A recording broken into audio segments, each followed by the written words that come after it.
Often, after a person quits smoking, there can be some anger issues, especially real early on in the quit. Now, there's already the video talking about emotional changes that happen when people quit, and that's covering the kind of stages of loss, the denial, the anger, the bargaining, the depression, the acceptance. Anger, again, being the second in that phase. But there's another anger issue which can manifest after that initial quitting process, and people will often say that they find themselves, weeks after they quit or months after they quit, blowing up inappropriately for some event that just occurred. It's often someone does something and they'll say it's something minor, it's something they've done hundreds of times before, and it never bothered them that much before, but now after they've quit smoking, they really blow up at the event. It's interesting why this occurs. You will find at times when you are a smoker, a spouse, a friend, a family member, someone you spend quite a bit of time with, business partner, it could be any kind of association you have with another person that's ongoing, that you have with them a lot. They'll do little things that are a little bit irritating. The example that I usually use is the person who you will share toothpaste with. And it may be the way they squeeze the tube on the toothpaste. They do it from a different direction than you would have done it. Now, in the past, when you were a smoker, someone does a little thing like this. And again, it may be toothpaste, and maybe the way they leave clothes laying around. It could be anything. They do something that's just a little bit annoying. Not really a big deal, just a little bit annoying. And every day you would see it, you would almost feel like you really should say something about this, but pretty soon, pretty quick actually, you find yourself, I think I need a cigarette before I deal with this. And that really will be the feeling. Before you will deal with certain things, you feel like you've got to have a cigarette. Now, that little action takes a little bit of time. It pulls you away from the situation, and often you'll find by the time it's time to deal with it, it's like, it's just not that big of a deal. And you let it go. Okay, now let's understand some of the dynamic that occurs here. Someone does something that's just a little bit annoying. As soon as you get a little bit annoyed, your urine will become a little bit acidic. This is an effect of stress. As soon as a human being encounters stress, there's an effect on urine acidity. Now, again, to a non-smoker, and this is covered in other videos, to a non-smoker, urine acidity means nothing. They don't sense it, they don't feel it, it's there, but it's not having any real effect on them. Smokers, on the other hand, when the urine acidifies, they will excrete nicotine into the urine. It's not even getting metabolized. It's being pulled down from blood supply levels, which is dropping your brain supply level. The nicotine level is dropped, and the smoker is now going into a little bit of a drug withdrawal. So you see the toothpaste, you start to get a little bit irritated, your urine acidity increases, your nicotine level drops, you start to go into withdrawal, you think about dealing with the issue, but withdrawal is now more important than the issue ever was, and you go off, you smoke a cigarette, you put a few seconds or a few minutes between the actual event and what would have been the reaction, and you realize it's just not worth dealing with it. Okay, that's the dynamic. Now, you quit smoking. You've been off for weeks, whatever, and all of a sudden, the exact scenario that's happened all these other times before presents itself. It's the way the toothpaste was squeezed. It's the way the clothes were left. Whatever it is, there's a little annoying thing that someone has done. Now, in the past, as soon as this would occur, again, your nicotine level would drop.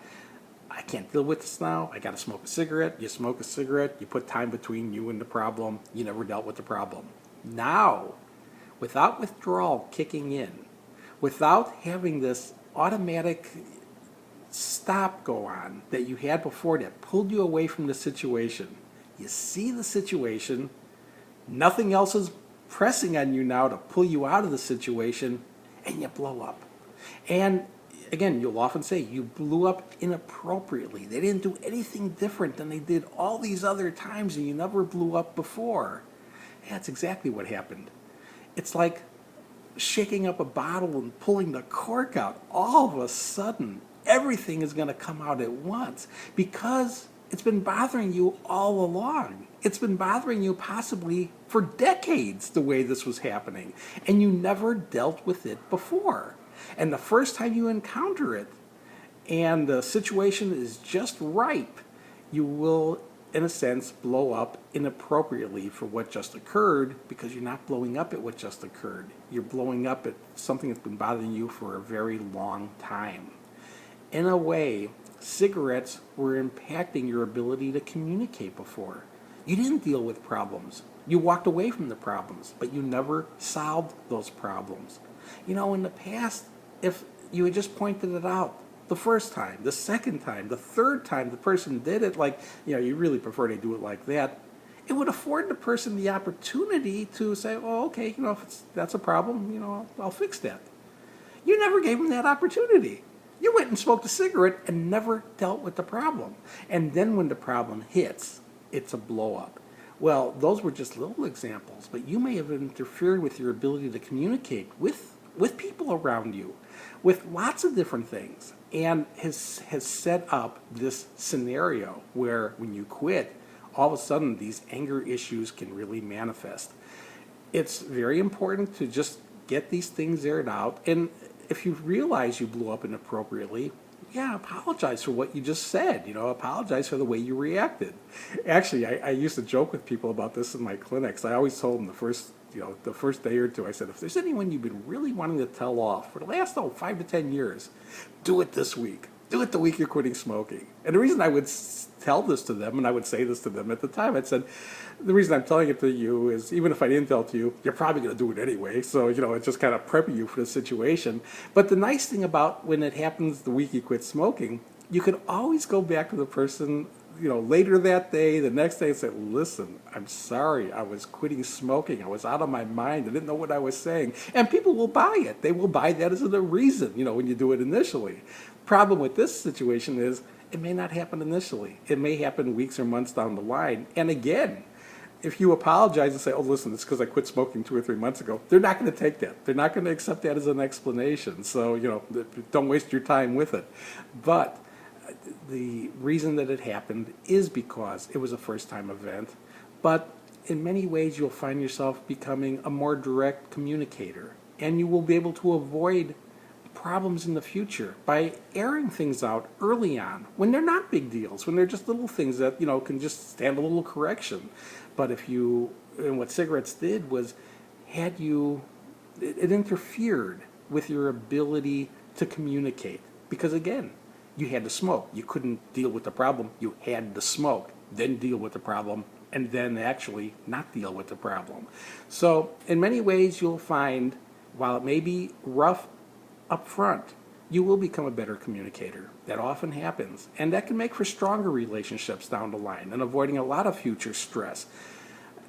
It's one of the advantages of having quit smoking, is you really do learn to face things head on, and over time you'll find yourself probably dealing with things better than you ever did before, and actually being calmer, because you're not going into withdrawal all the time anymore when anything would go wrong.